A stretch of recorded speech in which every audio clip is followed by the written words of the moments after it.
Aha, okay. All right, so I will be presenting two creative uses. And like Andy said, these are things that you can do in base REDCap that are maybe thinking a little bit outside of the box. And so the first one I'll be talking about is you need to do some in-survey data validation, but not on using validated fields in the same way. And maybe this is checking for typos and like an email address. That's where I see it used most often. Or if you want to check some sort of calculation, those kinds of things. So you want to make sure two fields match before you let somebody move on to the next page. And so what I do and what I recommend to my users, just 2 hours west of here, is to use branching logic and required fields to set this up. All right. I did not get a chance to look at my slides beforehand because my computer was not cooperating, so I'm doing a lot of looking behind me. So the way to solve this is have, your two fields or whatever fields you want to make sure match. So here I have two email fields, email one, re-enter. I mess up my email address all the time. And then you have a third field that is a radio button field, but it does not have any answer choices in it. And you have branching logic on this to say, if these two fields do not match, make this appear. You could do this with a descriptive field as well, but if you have a descriptive field, you can't make that a required field because it's not expecting any information to be presented on it. But if you make it a radio button field or a drop-down choice field without any answer choices, then it's expecting an answer that cannot be offered. So in functionality, what this looks like is, so one says illinois.edu, one says illinois.com. They don't match. So this pop-up comes up that says, your addresses do not match, correct your typos. And then if you try to move on, you try to submit, we get the required choice pop-up alert. Most often I see this done with the email fields, but we also recently had a user implement it where they were trying to find out how many people of what relations lived in a household. So they had a question that was like, how many people do you live in your household? And then what are their relationships? And they wanted to make sure that if somebody said 4 people live in their house, that all the other categories added up to 4 to make sure those matched before moving on. All right, my second creative solution is you have field embedding, you're using field embedding to ease things for your participants to make things look nice and organized, but it looks weird for some reason. And so this is an example of field embedding where you want your first child's name and the age, but when you get it when you're looking at it on the survey page, it just looks weird. And that's usually because the text fields don't collapse to a normal size, they just kind of stay really big. And so in order to understand this, you do need to understand what field embedding is. And so I'll do a quick explanatory comma. Field embedding is when you use these curly braces to rearrange things on your survey page or your data entry form.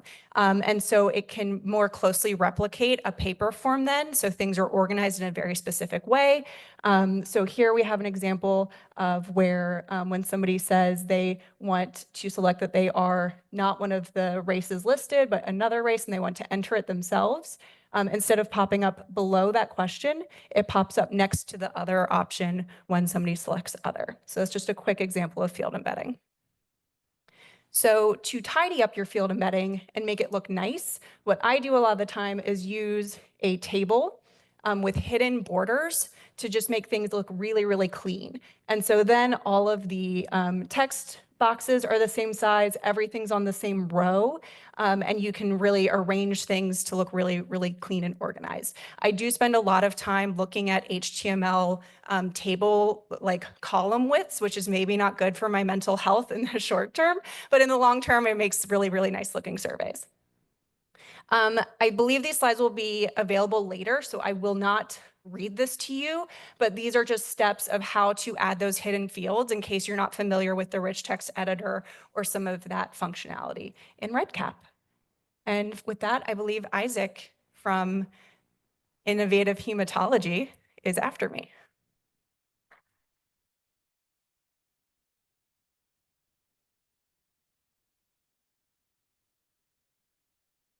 Thank you, Michelle, and Thanks, Andy and the IU team for the invitation. Always a pleasure to be here. I am going to do a quick intro of myself and innovative hematology. It's a mouthful. We actually just went under a slight name change, which made it less of a mouthful. So innovative hematology blood, right? We see patients with blood disorders, hemophilia, sickle cell. So quick example. My co-administrator Jen was here somewhere. Where did she go? Anyway, give her a shout out. So we run REDCap. There she is.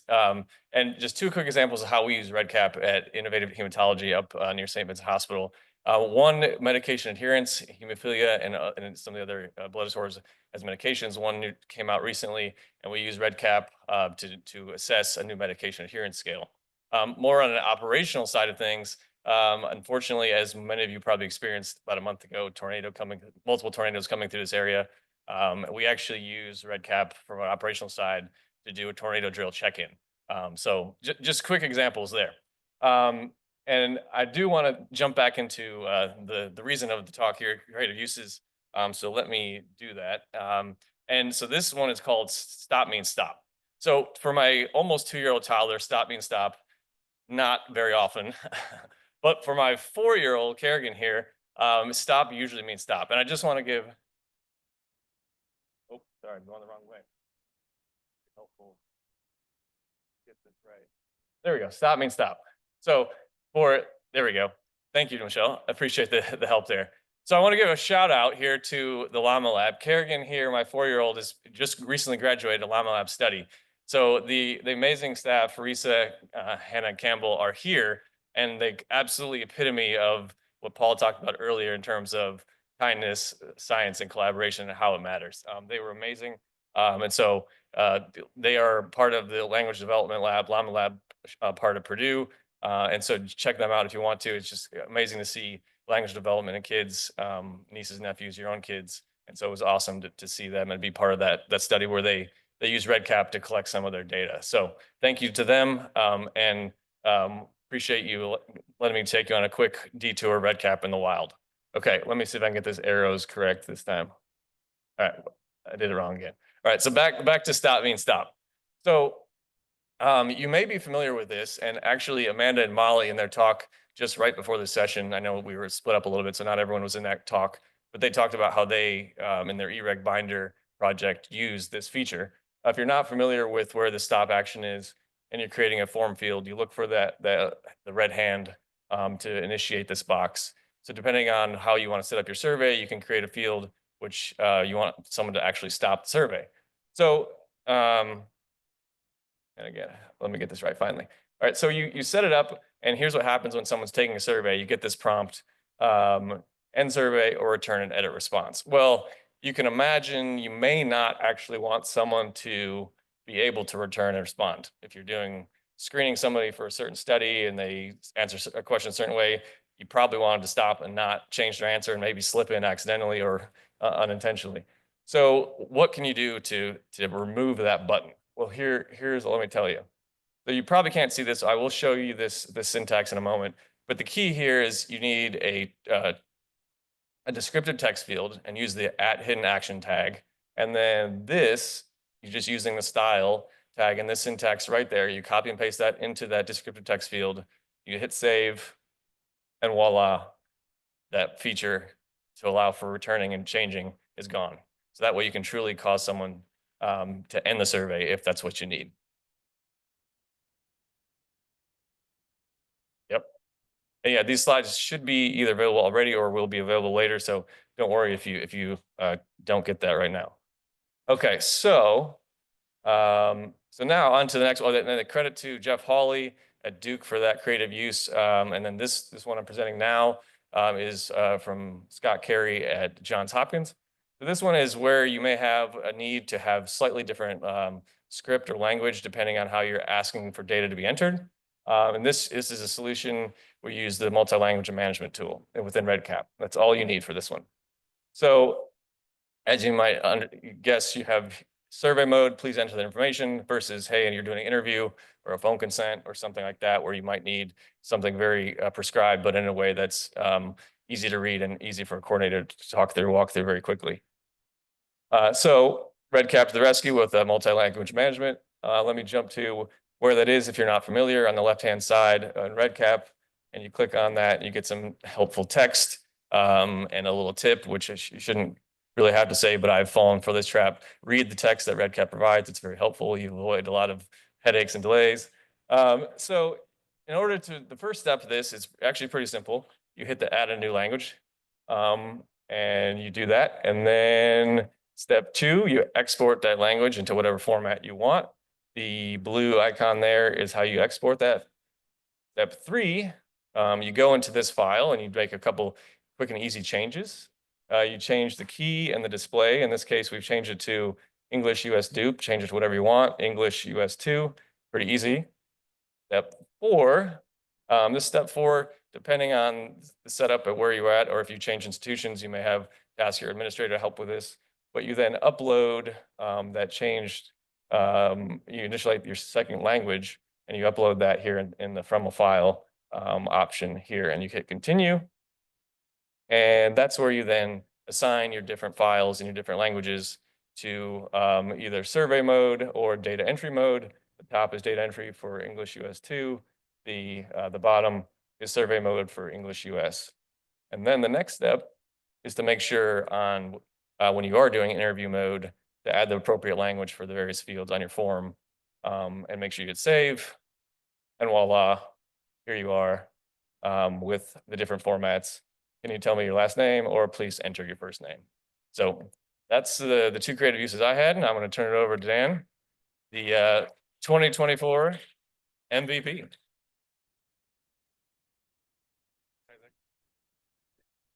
Right. Okay. I got it right now. All right. So I wanted to give a couple of creative uses. Some of these might seem familiar, especially I think I'm ripping off Michelle's first one. And you say, why are we doing the same creative use twice? This one, like a lot of stuff in REDCap, there's a bunch of different ways that you can do it.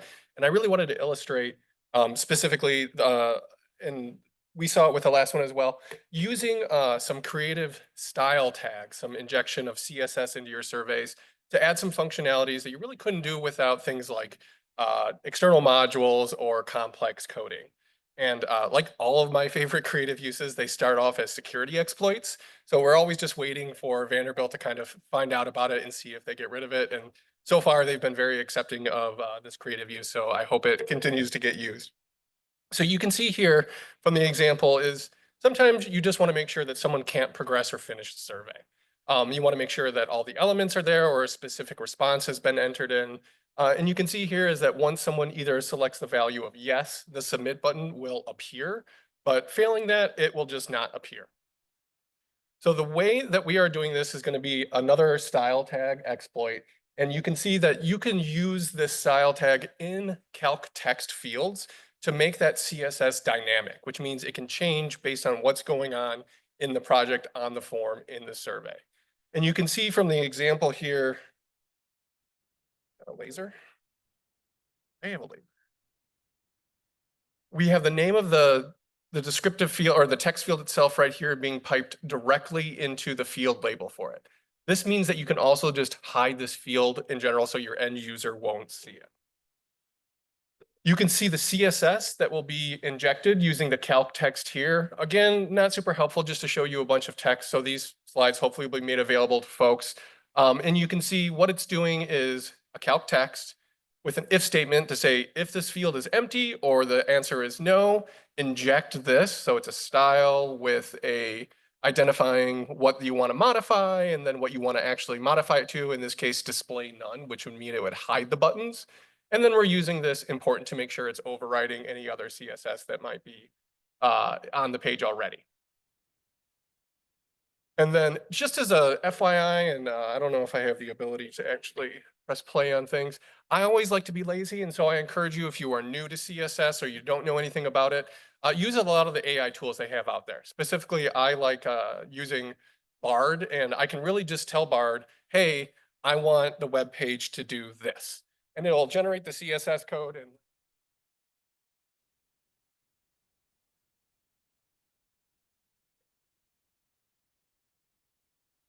so you can make a dynamic page that can do a lot of different things just by modifying the CSS on the page. All right, let's see if we can get to the next one. Okay, so this is another CSS injection one. The reason why I want to present this one is we get this request a couple times a year where somebody might want to, let's say, put a video on a REDCap survey and they say, well, we don't want someone to progress until they watch the video. It's very hard to do that, especially if you're embedding a YouTube video. There's not really a restriction to say that you have to watch the YouTube video. But one workaround for this is you can tell REDCap the submit button shouldn't be there until the video would be theoretically over. So you could put a time limit and say, hey, don't show the submit button until 1 minute, 37 seconds has passed. Okay, so here is the code that would do that. And just to reiterate some stuff that was said before, if you are going to be injecting CSS using that style tag, it's very important that you get that into a non-rich text area. So most classically, it's a descriptive field, and you want to make sure that you don't have the use rich text editor selected. You want to make sure this is just straight up text. Now, when you're doing this injection, just to kind of go off on a tangent for a little bit, the descriptive field, great. It's a great place to put it. Remember, you can put it in other places in REDCap too. So that means you can enter it into the multi-language management tool to inject it in certain places. You can put it in the control center settings in different sections, so you can take a little bit more control over REDCap than you thought you could. You can put it in a lot of different places, but the real general idea, you got to put it somewhere where it's not rich text. Otherwise, it will strip out that HTML. You can see in this coding here, we get the style tag. Then we get some definitions of some animation elements, specifically a fade in and a fade out. And then we have this actual modification of the element. So that's that survey submit button. And what we're saying is animation name, fade in, animation duration, 10 seconds. So you can change that to whatever the length of the video theoretically might be to prevent the submit button from showing up until theoretically the video should be watched. Let's see, we've got the video. Okay, and then there's the rest of the code for you. And again, I always recommend hide these fields, right? Don't let your users on that you're making a modification to the page, or just make sure that you are displaying this in a manner that would kind of confuse participants. But with that, that's my creative uses. If anybody has any questions for any of the presenters, I think we got a mic going on. I don't think we got, how are we doing on time? Okay, I think we have a good time for a couple questions. But thank you very much, and I was very honored to present to you guys.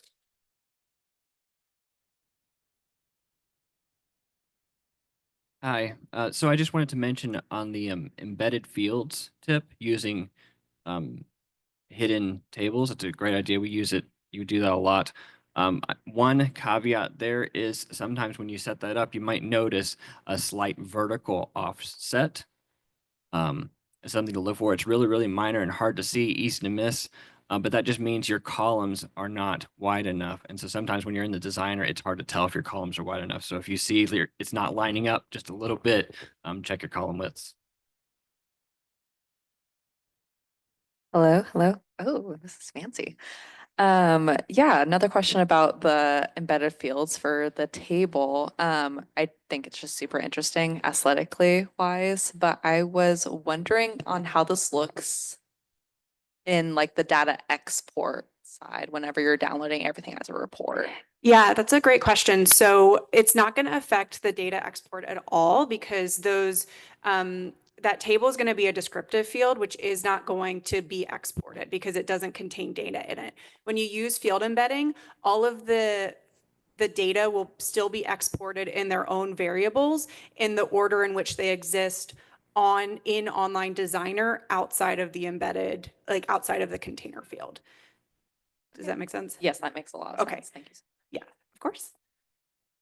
I have a question regarding the stop component, because I noticed that you can take the button back away for them to go back, but the language in there still had, you can go back. Is there a way to adjust the stop language?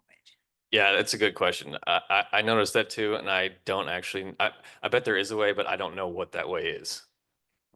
More Yep. CSS injection. Actually, one thing that I use if I have to change that, and with this one, it's a little bit tricky because you might not necessarily want that to be global in your project, multi-language management. So you make yourself a language that's not really a different language, but what you do is you go and modify the individual interactive element so you can change the wording to whatever you would like in that. The only drawback in that is that it will apply to the entire instrument at that point if you turn it on. So it may be instrument specific, but not necessarily field specific. That was my solution as well. We have a few more minutes. If one of the almost 90 people online would like to ask a question, please put that in chat and we'll make sure and read it.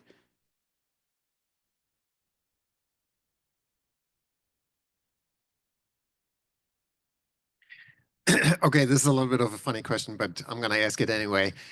So we have a REDCap form for data requests on the Regenstrief Institute webpage, and the form itself is in an iframe. And when you look at it on a PC, the form is like really, it's not microscopic, but it's kind of really small.